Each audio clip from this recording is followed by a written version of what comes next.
और जिस तरह से उसको अरेस्ट किया, सस्पेंड किया, जो भी कुछ है, लेकिन इतने समय से ये घटना चल रही थी।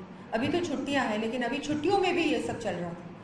आप खुद सोचिए राजस्थान में क्या हो रहा है। लगातार बलात्कार, दुष्कर्म की घटनाएं सामने आ रही हैं। चाहे हम बालोतरा की बात करें, जहाँ पर दलित महिला के साथ उसको जिंदा जलाया, चाहे हम बात करते हैं किसी भी राजस्थान की किसी भी हिस्से की, जहां आप जाओ, जिस जिले की बात करो, वहां पर कुछ ना कुछ हो रहा है। बलात्कार की घटना लगातार सामने आ रही है। बच्चियों में आप सोचिए, छोटी बच्चियों में क्या क्या हो रहा होगा इतने समय से, जो कि उनको अपनी आवाज उठानी पड़ी, उनके परिवार को रिपोर्ट दर्ज करवानी पड़ी। इसका मतलब कि क्या हो रहा होगा। जहां हमारी महिलाएं, हमारी छोटी बच्चियां स्कूलों में सुरक्षित नहीं है, एम्बुलेंस में सुरक्षित नहीं है, सड़कों पे सुरक्षित नहीं है, हॉस्पिटल्स में सुरक्षित नहीं है, घर में सुरक्षित नहीं है, तो लॉ एंड ऑर्डर में राजस्थान में क्या हो रहा है। महिला अत्याचार में राजस्थान फिर से नंबर 1, बलात्कार में नंबर 1, हर चीज में महिलाओं के प्रति जिस तरह से गहलोत सरकार बिल्कुल लापरवाही बरत रही है। और अगर आपने प्रिंसिपल पे, चलो आपने कहा हमने उसको सस्पेंड करके उस पर एक्शन ले लिया, लेकिन जो वहां के अधिकारी हैं उन पे आपने एक्शन लिया क्या? उस प्रिंसिपल की हिम्मत कैसे होती है ऐसा करके? वो उसको डेफिनेटली कहीं ना कहीं से संरक्षण मिल रहा है। वहां के एसपी, वहां के कलेक्टर पे आपने एक्शन लिया? लगातार आपकी हर जिले में जो ये कांड हो रहे हैं, इसमें संरक्षण डेफिनेटली आपके एमएलए का है, उसमें संरक्षण आपके अधिकारियों का है। सरकार से किसी को डर ही नहीं है। सारे के सारे एमएलए कांग्रेस के, चाहे जीते हो चाहे हारे हो, अपने अपने जिलों में, अपने अपनी विधानसभाओं में सीएम बन के बैठे हुए। आपकी अंदरूनी लड़ाई से राजस्थान को कितना नुकसान हो रहा है, और आप बात करते हैं मैं राहत दिला रहा हूं। क्या राहत दिला रहे हो? राजस्थान की महिलाओं के बारे में अब जाके आपने सोचा? क्या सोचा?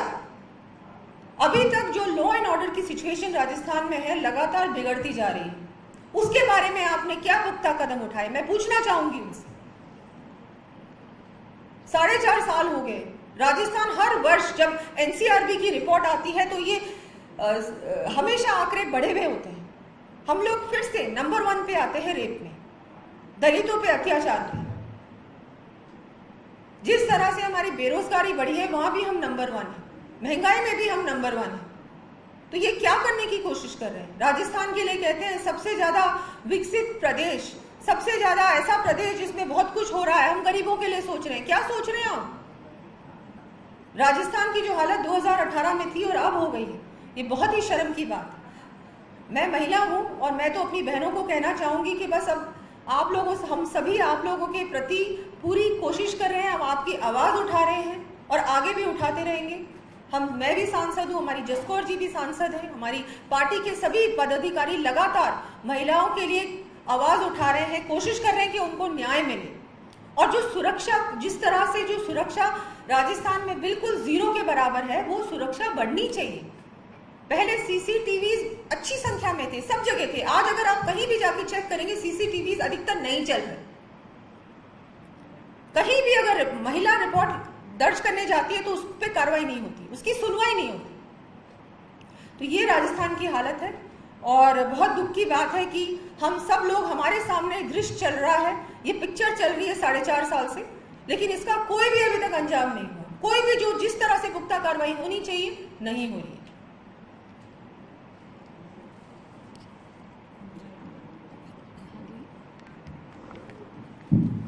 आगे की प्रेस वार्ता के लिए हमारे सांसद और सांसद जिसको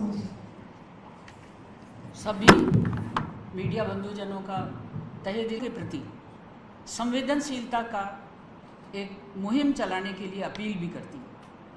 जिस तरह से डूंगरपुर में जो घटना अभी हमारी सांसद दिया कुमारी जी ने और इनके राजसमंद क्षेत्र की भी झलक दी है, मैं आपको ये कहना चाहती हूँ कि इतना बड़ा जघन्य अपराध करने वाले राजकीय स्कूल के शिक्षक, प्रिंसिपल, उनको दंड मिलना चाहिए, कठोर दंड मिलना चाहिए। राजस्थान में 2022 में 7,093 केस दुष्कर्म के हुए, लेकिन किसी के ऊपर भी अभी तक कानून का डंडा नहीं चला। इस वजह से ये और भी अधिक सशक्त हैं, निर्भीक हैं और निडरता से बेटियों के साथ, बहनों के साथ दुष्कर्म करते हैं। बालोतरा की घटना तो वैसे भी आश्चर्यजनक है कि उसके 4 बेटा बेटी, उसका पति अपने खेत के अंदर मकान बनाकर रह रहे हैं जहां ज्वलनशील पदार्थ उस पर डाला गया, लेकिन एफआईआर दर्ज करने के लिए भी संबंधित विभाग को रोका गया। उसका इलाज भी वहां नहीं हुआ, जो जोधपुर लाकर उसको इलाज के लिए जोधपुर लाना पड़ा और प्राइवेट हॉस्पिटल में इलाज कराना पड़ा। इससे ज़्यादा प्रशासनिक अव्यवस्था, इससे ज़्यादा राजस्थान सरकार की अकर्मण्यता महिला और बेटियों के प्रति जो है वो बहुत चिंताजनक है। मैं आपसे निवेदन करना चाहूँगी आपके माध्यम से कि इस महिला विरोधी सरकार, बेटियों के दुष्कर्म के प्रति ये उच्छृंखल सरकार, इनके मंत्री के बेटे, विधायकों के बेटे, ये भी दुष्कर्म करने वाले हैं, लेकिन उनको भी बेल मिल जाती है, संरक्षण मिल जाता है। ऐसी परिस्थिति में जब बाढ़ ही खेत को खा रही है तो कैसे खेत की रक्षा होगी? ये बाढ़ ही खेत को खा रही है राजस्थान की सरकार। हमारी बेटियों के प्रति संवेदनशीलता तनिक भी नहीं। और मैं यहाँ तक कहूँ कि रिपोर्ट दर्ज करने में भी, मेरे संसदीय क्षेत्र में भी ये बात आई कि 3 दिन तक बालिका की रिपोर्ट दर्ज नहीं हुई, महिला की रिपोर्ट दर्ज नहीं हुई। माँ बाप अपने सम्मान के प्रति जिस तरह से दुखी, मैं सोचती हूँ कि हमारा समाज, ये सनातन धर्मी समाज, ये बेटियों को संरक्षण देने वाला समाज, और दूसरी तरफ बेटी बचाओ बेटी पढ़ाओ का अभियान छेड़ने वाले यशस्वी प्रधानमंत्री नरेंद्र मोदी जी जिस तरह से चिंतित होते हैं। राजस्थान की सरकार जिस तरह से बेटियों और महिलाओं के प्रति उत्पीड़न को देखकर आंखें बंद करके बैठी हुई है, घोर निंदा करते हैं हम आपके माध्यम से। ये हमारी निंदा सार्वजनिक जीवन में हर वर्ग में पहुंचनी चाहिए, ताकि बेटी सुरक्षित है तो समाज सुरक्षित है, महिला सुरक्षित है तो समाज सुरक्षित है। कहते हैं कि यत्र नार्यस्तु पूज्यन्ते रमन्ते तत्र देवता, लेकिन क्या राजस्थान की सरकार ने इस उक्ति को समझा है? ना तो इस उक्ति को समझा है, ना बेटी और महिला के बहन बेटी के दर्द को समझा है, उसकी पीड़ा को नहीं समझा। इसलिए घोर निंदा करते हैं। और आपके माध्यम से मैं यही कहूँगी कि आपकी कलम बहनों, बेटियों, महिलाओं के प्रति संवेदनशीलता से उनकी सुरक्षा के लिए चलनी चाहिए और इस सरकार की आंखें खोलनी चाहिए। मैडम, आप लोगों का भी गया अमूमन 4 साल से आप लोग आरोप लगा रहे हैं, अब चुनावी साल आ गया तो बीजेपी लगातार हर मुद्दे पर प्रेस कॉन्फ्रेंस कर रही है। ये घटनाएं आज की नहीं है। मैं दूसरी बार आपके सामने बैठी हूँ। मैं अपने संसदीय क्षेत्र में ही नहीं, बल्कि अलवर में जब अपराध हुए तो वहाँ जाकर भी हमने आवाज़ उठाई और बेटियों के प्रति संवेदनशीलता दिखाई। और मैं यहाँ को थानागाजी वाली घटना के लिए हम 4 दिन तक वहीं बैठे रहे। ऐसी बात नहीं है कि हाँ, जयपुर में आकर के यथा समय, अब हमें लगा कि इस समय चरम सीमा पर अपराध, ये 6 बेटियों को, राजकीय कन्या विद्यालय की बेटियाँ जिनको छुट्टियों में बुलाया गया और खेल के बहाने बुलाया गया और उनके साथ दुष्कर्म हुआ, ये कैसे बर्दाश्त कर सकते हैं? मेरा सवाल ये है कि अभी आपने कांग्रेस की अशोक गहलोत सरकार को खड़े में खड़ा किया, लेकिन अभी गोरखपुर में उन्होंने कहा कि वसुंधरा राजे ने मेरी सरकार बताई थी और प्रधानमंत्री नरेंद्र मोदी हमेशा कहते हैं कि मेरे प्रिय मित्र अशोक, तो ये कंट्रोवर्सी है, कैसे निवेदन हमारा ये कि आज जो विषय है, हमारी आधी आबादी असुरक्षित है, उसी के प्रश्न। मुझे लगता है जिस विषय पे हम लोग आज ये प्रेस कॉन्फ्रेंस कर रहे हैं, विषय पे ही रहे, क्योंकि विषय बहुत गंभीर है और इसको हम लोग हमेशा हल्के में ले लेते हैं। और सवाल मेरा ये है कि आपकी पूर्व महिला मुख्यमंत्री सपोर्ट कर रही है, महिला से जुड़ा हुआ ही तो है, विषय तो कहीं। देखिए, ये आप विषय वो नहीं है, विषय दूसरा है। जब हमारी सरकार थी राज्य में तो महिलाएं सुरक्षित थी, इतने मामले कभी भी नहीं आए। ये जो आज स्थिति है, ये इससे पहले कभी स्थिति नहीं थी। और अगर हम बात करते हैं कि हम वहाँ जिले में हमारी टीम हमेशा जाती है, कोई भी घटना होती है, बीजेपी, भारतीय जनता पार्टी एक पूरी टीम बनाती है, प्रदेश के उसमें सब नेता भी जाते हैं और हम लोग जाते हैं और उस महिला को न्याय दिलाने का पूरा प्रयास हमेशा ही करते हैं। और इस विषय पर आज जैसे हमारी जसकौर जी यहाँ पर पधारी हैं, लेकिन हर बार जब भी कोई ऐसी घटना होती है, मैं तो बहुत बार आई हूँ प्रेस कॉन्फ्रेंस पे, और हमारी जो भी जिले की टीम होती है वो पूरी एक्टिव है, महिला मोर्चा एक्टिव है, स्थानीय हमारे जो भी जनप्रतिनिधि हैं वो भी, कोई भी ऐसा विषय होता है इमीडिएटली पहुँचते हैं और उसको जब तक न्याय नहीं मिलता हम लोग वहाँ बैठे रहते हैं। और न्याय तो फिर अब आप भी जानते हैं प्रोसीजर क्या हो रहा है, प्रॉपर रिपोर्ट नहीं दर्ज की जाती, समय पर इलाज नहीं होता, जिस तरह से पूरा उसका पूरी कार्रवाई होनी चाहिए वो कार्रवाई नहीं होती है, फिर तो केस को वीक कराने का पूरा प्रयास ये कांग्रेस सरकार करती है। जब केस को आप इतना वीक कर दोगे तो फिर उस पर बाद में क्या कार्रवाई होगी? ये हर बार होता है। ये ऐसे तथ्यों को क्यों बचाना चाहते हैं? ये ऐसे क्रिमिनल एलिमेंट्स को क्यों श्रेय दे रहे हैं? दिया राजकुमार जी, कहीं ऐसा नहीं लग रहा है कि आपकी वाणी से कि भाई मगरमच्छ के आंसू बहा रही है? बिल्कुल पहलवान महिला धरने पे बैठी हुई, उसको डंडे आपकी पार्टी ने दिलवा दिया। आप कह रही हैं कि हमारी पार्टी महिलाओं के प्रति ऐसे है, वैसे हमारे प्रधानमंत्री जी है। नहीं लग रहा कि मगरमच्छ के आंसू बहा के दिखा रही हैं आप लोग? ये मगरमच्छ के आंसू शब्द का उपयोग शायद आप बहुत संकीर्णता से कर रहे हैं। भारत का यशस्वी प्रधानमंत्री बजट हो, सामाजिक सुरक्षा हो, महिलाओं के उत्थान की कोई बात हो, सबसे पहले खड़े होते हैं।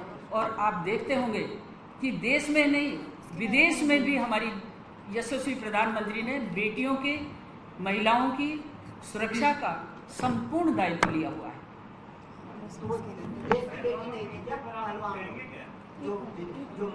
आपका प्रश्न विदेशों से इंडिया के लिए उनके साथ क्या करेंगे आप? देखिए, इस पे पूरी कार्रवाई हो रही है। 2 महीने पहले ये मामला आया था सामने, इस पे अभी कोर्ट में ये मामला दर्ज है। बिल्कुल अगर कहीं भी कोई गलत हुआ है किसी भी महिला के साथ तो हमारे प्रधानमंत्री जी भी, केंद्र सरकार भी उसके साथ खड़े हैं। लेकिन अभी जांच चल रही है, मामला कोर्ट में है, कोर्ट के अधीन है। तो जब तक फैसला नहीं आता हम लोग किसी नतीजे में नहीं पहुंच सकते। लेकिन हाँ, अगर कोई भी किसी भी महिला के साथ, चाहे वो खिलाड़ी हो चाहे वो आम महिला हो, कुछ भी अगर गलत हो रहा है या हुआ है तो उसके लिए हमारी केंद्र सरकार उस महिला के साथ खड़ी है। ये मैं आपको कहना अशोक गहलोत जी भी कहते हैं कि फ्री अनिवार्य एफआईआर यहाँ पर है, कोई भी थाने में जाए एफआईआर दर्ज होगा, न्याय हम दे रहे हैं क्योंकि जब कोर्ट में मामला चला जाता है। आप लोग भी कह रहे हैं?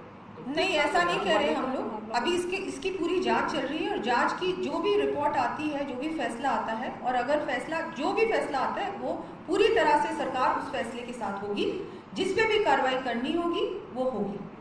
9 साल पूरे हो गए प्रधानमंत्री जी के कार्यकाल को, तमाम उपलब्धियां भी गिनाई गई हैं। तो अब आगे अगर राजस्थान में बीजेपी की सरकार बनती है तो कौन सी मुख्य चीज़ों के साथ में बीजेपी करने वाली है? बहुत सारे काम है। रेलवे बजट तो इस बार बहुत बड़ा रेलवे बजट राजस्थान को दिया गया है। सड़कें आपने देखी होंगी कि नेशनल हाईवेज इतने बने हैं। अभी दिल्ली से जो कनेक्टिविटी हमारी पूरे राजस्थान की है, जो एक्सप्रेस वे का उद्घाटन अभी मोदी जी ने किया है, बहुत बड़ी उपलब्धि है। मेरे क्षेत्र में मावली से मारवाड़ ब्रॉड गेज की जो अभी उन्होंने शिलान्यास किया मोदी जी ने राजसमंद में जब पधारे थे, बहुत बड़ा काम है। मालवा से मेवाड़, मेवाड़ से मारवाड़ को जोड़ने का काम है, ऐतिहासिक काम है। पानी के क्षेत्र में भी बहुत बड़ी बड़ी योजना अभी कुछ दिन पहले हुई है। हर जिले में काम हुआ है। अगर आप मुझे काम गिनवाएंगे, और हमारी जो केंद्र सरकार की योजनाएं हैं, सबसे बड़ा मैं मानती हूँ कि उसी से हमको, आप देखिएगा घर घर में योजना का फायदा पहुंचा है। डायरेक्ट बेनिफिट ट्रांसफर से डायरेक्टली आपके खाते में पैसा जाता है, जो कि कांग्रेस सरकार के समय नहीं जाता था। उनके खुद के बड़े नेता ये बात बोलते थे। मेरा नाम, मैं सांसद हूँ। आपने अभी दिल्ली बॉम्बे का उद्घाटन देखा, दौसा संसदीय क्षेत्र के अंदर देखा है। इसको ऐसा एक नहीं, गति शक्ति के हमारे 5 पिलर भारत सरकार जिस मजबूती से उठा रही है, चाहे सेना के लिए सुविधा हो, चाहे आम आदमी के लिए सुविधा हो, चाहे व्यापारियों के लिए सुविधा हो, चाहे उद्योगपतियों, किसी के भी सुविधा हो। और सैन्य शक्ति को सुरक्षित करने के लिए जो काम गति शक्ति के माध्यम से किए हैं, मैं सोचती हूँ कि आप लोगों को सबको पता है।